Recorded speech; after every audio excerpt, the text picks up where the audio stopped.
Sabi ka mang, para ko nagkakawat ni waiting na. Rato bagay ng pigbirik-birik ko. 13, 32, 13, 32, 13, 32. Ang isiki ay, yung pala dyan. At ang isiki ay, uno ka.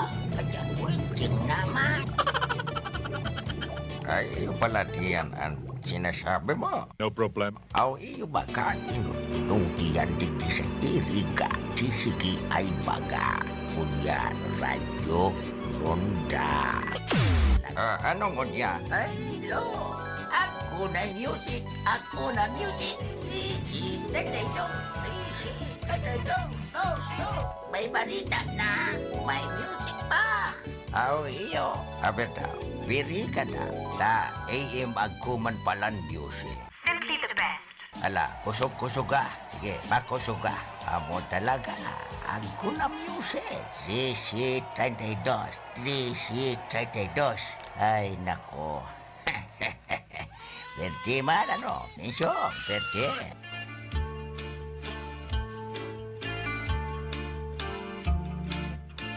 Sabi ko na sa'yo mo, lo. Ika kaya, waiting ka, waiting. Puro ka waiting.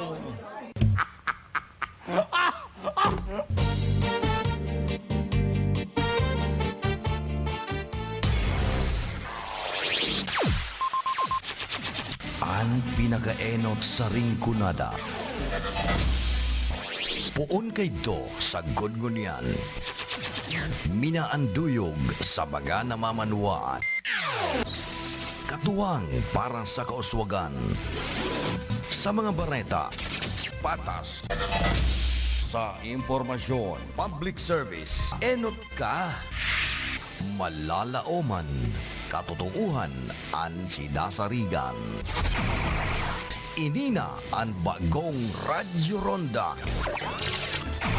DZKI Iriga Radyo Ronda.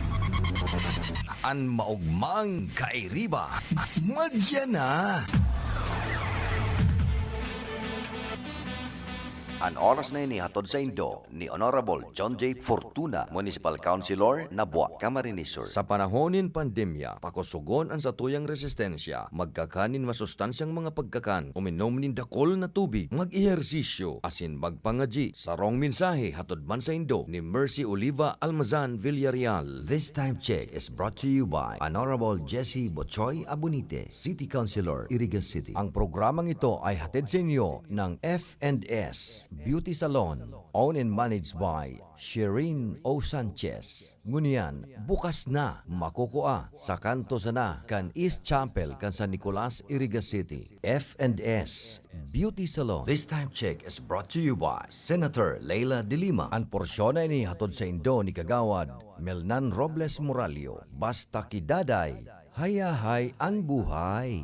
Libre kong San Miguel Beer, basta akin ang tansan. Tansan? Sa San Miguel Oktoberfest Instant GCash Panalo Promo, uulan ng up to 100 million pesos in GCash prizes. Buy any San Miguel beer, hanapin ang code sa crown. Kung meron, panalo ka! Iscan ang QR code sa mga posters at Facebook. I-type ang code and win! Sali na!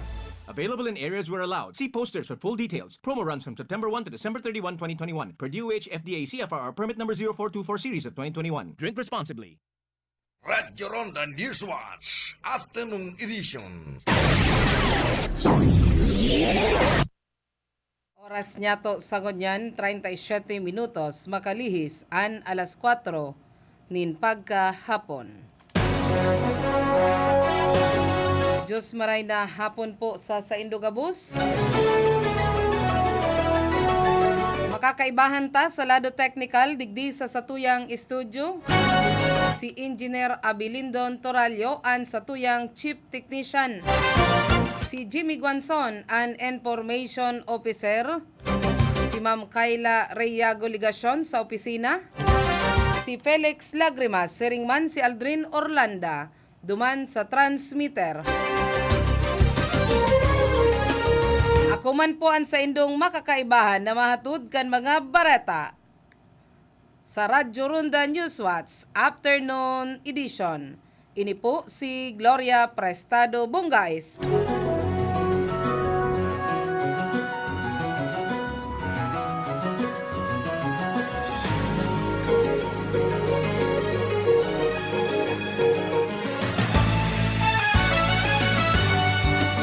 headlines kita kan mga barata sa lado lokal. Pagkonstruir kan Nabwa Infirmary na aprobaran na kan Sangguniang Bayan kan Nabwa sa ginibong sesyon regular.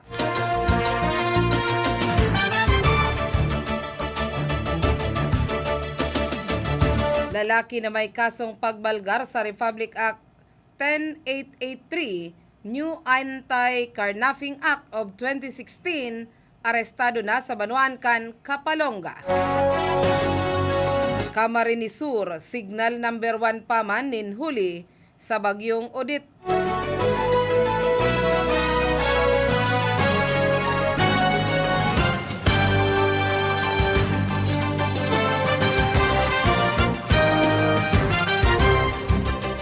Coast Guard District digdi sa Bicol nakaalerto sa posibleng epekto kan bagyong Odette digdi sa rehiyon.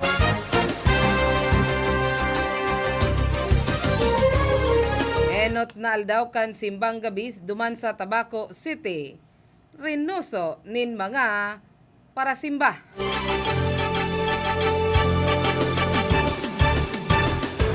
Camarines Sur, bako man na iyo ang pinakatios na probinsya, digdi sa rehiyon kan Bicol, sigon man sa DSWD. DSWD Bicol, pigsyerto ang kaandaman na magresponde sa mga posibleng maapektaran kan bagyong Odette, food fact asin iba pang ayuda, naka-prepositioned na. Bishop Alarcon piglinaw na mayong polisiya na dai pa palaugon sa laog kan simbahan ang mga masirimbang gabi na dai bakunado.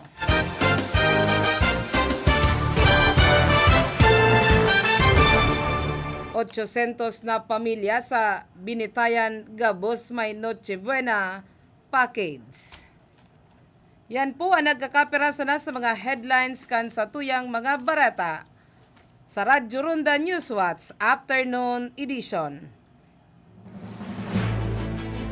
Ngunyan sa detalyes na kita kan mga barata sa lado lokal, kan nakaaging ika-32 na regular na sesyon kan Disyembre 13, taon 2021 kan Lunes, ang Sangguniang Bayan kan Banuan kan Nabwa, Camarines Sur, pinagkauruyonan na maaprubaran ang resolusyon numerado 453-12-2021 na may titulo na Resolution requesting the provincial government of Camarines Sur through Governor Miguel Luis R. Villafuerte for the construction of Nabwa Infirmary and provide health facilities necessary for its operation in the municipality of Nabwa, Camarines Sur.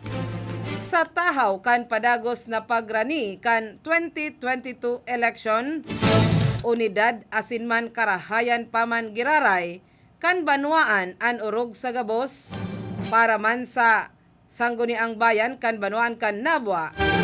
Ini ana nahiling kan Lunes pagkatapos mana pagkauruyunan o pagkasararuan kan Gabos na miyembro kan Sangguniang Bayan na magpasar sa request kan na gobernador na magkaigwanin Nabwa Infirmary asin man health facilities para man sa operasyon kan sinambitan ng pasilidad. Ang mga miyembros kan Sanggunian nagmanifestar na maging sponsor kan sinambitan ng resolusyon. Mientras tanto, saro man na lalaking may kinakatubang na kaso ang naarestar kan PNP kan Jose Panganiban Municipal Police Station. Alas 9:15 nin pagkaaga kaso udma, Disyembre 15 taon 2021 sa Purok 2, Barangay Bagong Bayan, Jose Panganiban, Camarines Norte. Ang akusado pinagbistong si alias Kaloy, 20 anyos, soltero. Residente kan sinambitan ng lugar. Ang akusado ini serbihan kan mandamiento di aresto para man sa kasong pagbalgar kan paragraph 1 section 3 asin man 7 kan Republic Act 10883 New Anti-Carnapping Act of 2016 na ipinaluwas ni Honorable Benvenido P. Barrios Jr., Presiding Judge kan RTC Branch 3, Calibo, Aklan, fechado Setyembre 18, taon 2019, sa irarom kan kaso kriminal numerado 15033 asin man 15034 na may piyansang nag-aabot sa 156,000 de pesos. Ang sinambitan ng sospek sa kunyan yaon na sa kustodiya kan Jose Panganiban Municipal Police Station para man sa magkakanigong disposisyon.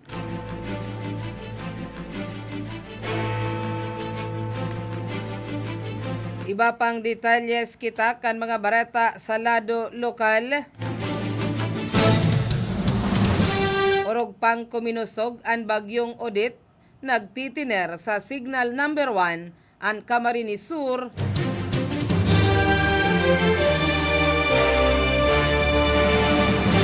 Patinman ang Catanduanes, Camarines Norte, Albay, Sorsogon, Asinman, Burias Island. Huring nahiling ang bagyo sa rayong 330 kilometro sirangan kan Surigao City, Surigao del Norte. Daraan kusog na duros na 150 kilometro per ora. Harani sa Tahaw asin may pagbugso na nag-aabot sa 185 kilometro per ora. Naghihiro man nin west-northwestward sa rikas na 25 kilometro per ora. Sigun sa pag-asa, malandful ang bagyo sa bisinidad asin man kana Dinagat Island, Siargao, Bukas Grande Island o Northern Portion kan Surigao del Sur ngunyan na pagkahapon.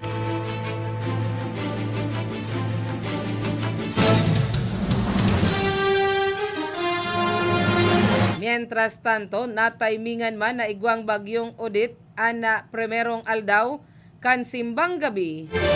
Kung kaya angay man ngunyan na mauran asin man malipot an outreach program kan grupong espiritual Advocates for Gender Equality o SAGI kan Ako Rinconada Youth Volunteers sa Banuan kan Batu, Camarines Sur. 250 kap na igwang guto an na ipanauninda poon alas 4 nin pagkaaga hasta sa matapos an misa. Mantanga pagirumdum na sana pirmi na perming mag-face mask asin man physical distancing taganing makalikay sa virus.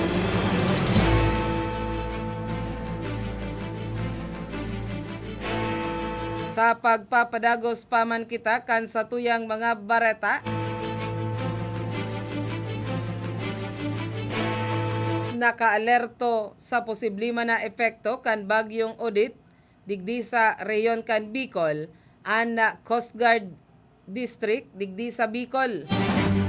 Apwara sa saindaman ng mga personahis, ipinagpreparar naman maski ang saindaman ng mga kakaipuhanon na kagamitan orog na ang pag-abot man sa evacuation asin man rescue operation.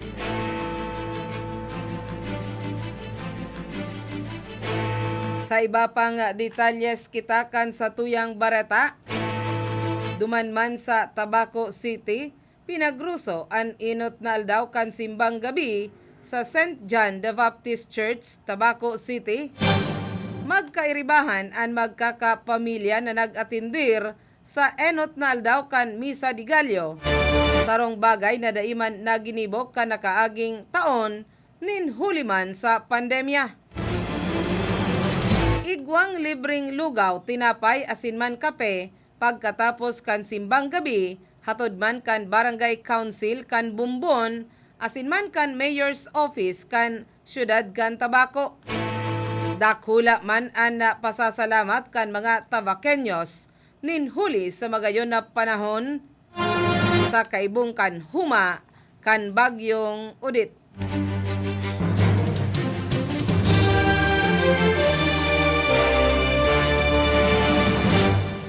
Pigtawanin linaw kan DSWD Field Office 5 ang mga naglalakop na post sa social media.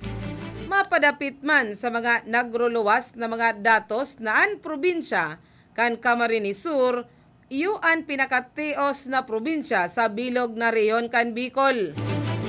Sigon sa pahayag kan DSWD, sinasabing ang isinagibong media forum kanakaaging Disyembre 9 taon 2021, inireport sana kan field office ang inisyal na resulta kan National Household Targeting System o listahanan 3 survey sa bilang kan mga nagtitios na kaharungan sa Bicol.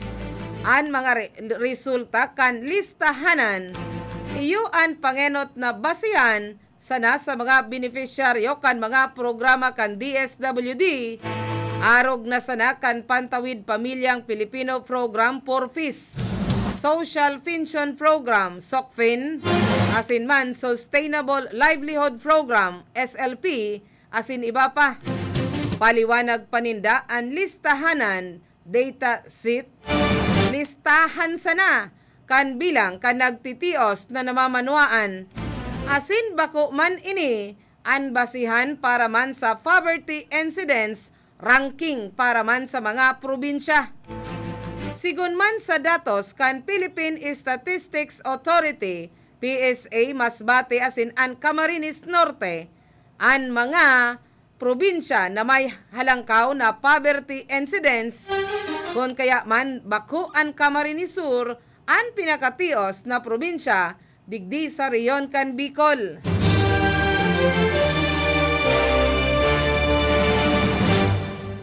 Mientras tanto, dawa na nga ni dai paman gayong mati ang epekto kan bagyong Udit sa rehiyon pinagsyerto kan Department of Social Welfare and Development o DSWD Bicol an sa indama na kaandaman sa pagresponde sa mga posibleng maapektaran kan raot kan panahon. Sa report kan ahensya sa isinagibong pre-disaster risk assessment na papanginutan kan OCD Bicol, ipinahayag kan ahensya na naka-preposition na ang food pack asin iba pang non-food items sa saindang mga warehouses sa riyon.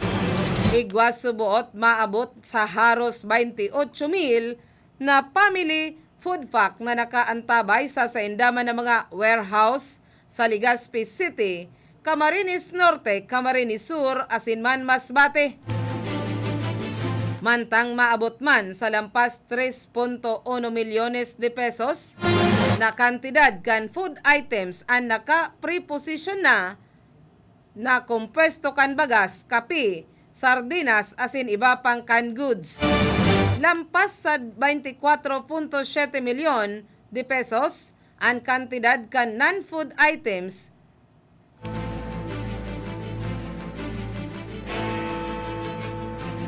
arog na sana kan tent, sleeping kit, family hygiene asin kitchen kit, malong laminated sack asin man, blanket an pinagpreparar man kan ahensya.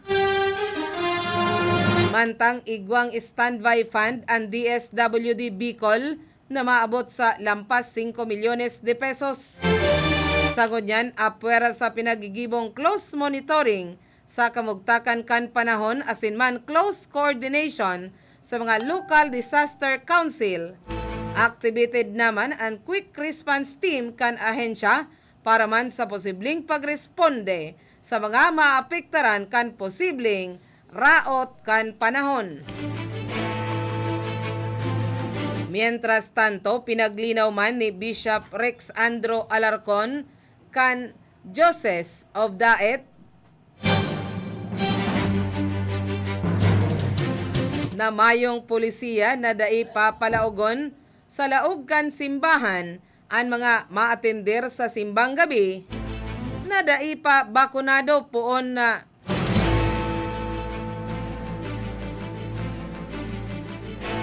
subagong maumagahon. Sinabi kan obispo na mayong arog kaining patakaran na ipinagbaba sa sainda ang Catholic Bishop Conference of the Philippines o CBCP, taliwas man sa mga nainot na napabareta. Sigun ki Alarcon, maski si Isay welcome sa laog kan simbahan, bakunado man o dai, alagad mahigpit pa man na ipapautob ang health protocol arog na sana kan social distancing asin man pagsusulot kan face mask. Magin ang mga may edad na asin aki na kaiba ang magurang pinagtutugutan man na maglaog sa laog kan simbahan orog nata pwede man ini sa irarom kan alert level 2. Paliwanag ni Alarcon na dakol naman sa mga senior citizen ang pinagpupunan kan kusog spiritual act sa paagiman kan pagpapangadji. Alagad bako subuot ini na nangangahulugan na pig-iit sa puwera ang mga kinakaipuan na paglilikay. Mayo man subuot na magiging major adjustment ang simbahan sa laog kan siyam na aldaw na simbang gabi asin matiner ang pagpapagirumdom sa mga ini na sunodon ang health protocol. Pinagsabihan pa man kan obispo ang mga parish priest na kung dai masusunod ang social distancing sa saradit na chapel sa mga barangay, gibuhon na sana ang misa sa mas dakula asin tamang lugar. Mientras tanto, mas maugma pa man sa pamilya na may pang Noche Buena sa Pasko. Ang barangay Binitayan, 2 beses na mananao ni Noche Buena package sa gabos na 800 na pamilya sa bilog na barangay haliman sa pag-iiskusar ni Kapitan Amor Valerio asin man kan konseho. An panduang beses na mananao ang Binitayan kan pang Noche Buena hali man sa SK Supplemental Budget 2021. Daog pa ang munisipyo kan Binitayan na saro sa nang barangay. Kun manao, nin pamasko sa mga residente.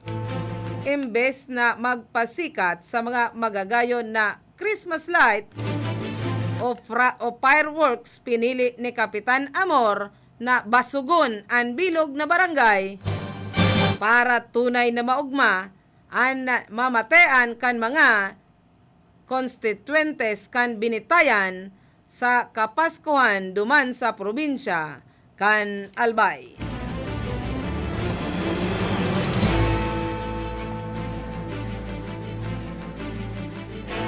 Mientras tanto, luminaog naman sa Philippine Area of Responsibility o FAR ang bagyong Odette asin padagos na nagkukusog. Mientras na naghihiro pakanluran sa may sirangan kan baybayon kan Mindanao. Ang sentro kan sinambitan ng bagyo, huring nahiling kan pag-asa sa rayong 590 kilometro kan sirangan kan Hinatuan, Surigao del Sur, daraan kusog kan duros na nagaabot sa 120 kilometro kada oras, harani sa Tahaw asin may pagbugso nin duros na maabot man sa 150 kilometro kada oras. Si Odette naghihiro pakanluran sa rikas na 20 kilometro kada oras. Dara kaini nakataas ang signal numero 2 duman sa eastern portion kan Surigao del Norte, Claver, Siargao, and Bukas Grande Island, asin man, Surigao del Sur. Mantang signal number 1 sa Luzon, Sorsogon, Masbate, Kaibana, Anticao Island, asin man ang southern portion kan Romblon, Jucan, San Fernando, Magdiwang, Alcantara, Luok, Santa Fe, asin man, San Jose. ultimong detalyes na kita kan sa tuyang mga bareta. 5 pasahero ang kumpirmadong nagadan mientras na 34 iba pa ang nairido makalihis na magbanggaan ang magkasabatan na pampasaherong bus asin man truck sa Maharlika Highway sa barangay Silangang Malikboy, Pagmilaw, Quezon, kanakaaging pagkaaga.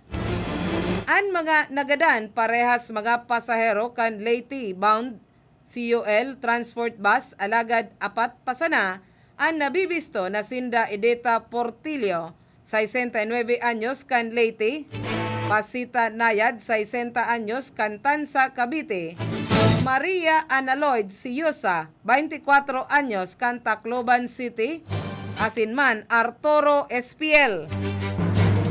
Pinagbubulong naman sa Quezon Medical Center nin huliman sa sinapong mga tama sa hawak ang tsuper kan pampasaherong bus na si Reynaldo Oral, 44 anyos kan Fairview, Quezon City, asin man ang 32 niyang mga pasahero.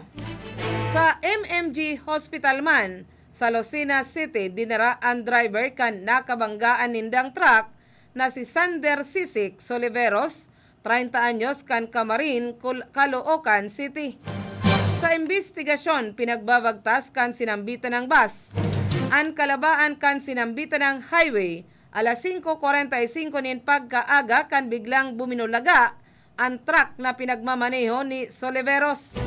Daina na ilikay kan driver kan bus an manibela, kun kaya natumbok sindang mabangga kan truck na tulos na ikinagadan kan 5 pasahero. Alagad nasa hospital pa, patong-patong ng kaso ang kinakatubangon niyan kan sinambitan ng truck driver. Yan na po ang naging katripunan kan sa tuyang pagbabareta sa Radyo Ronda Newswatch Afternoon Edition. Nakaibahan ta sa lado technical digdi sa satuyang studio si Engineer Abilindon Toralio ang satuyang Chief Technician.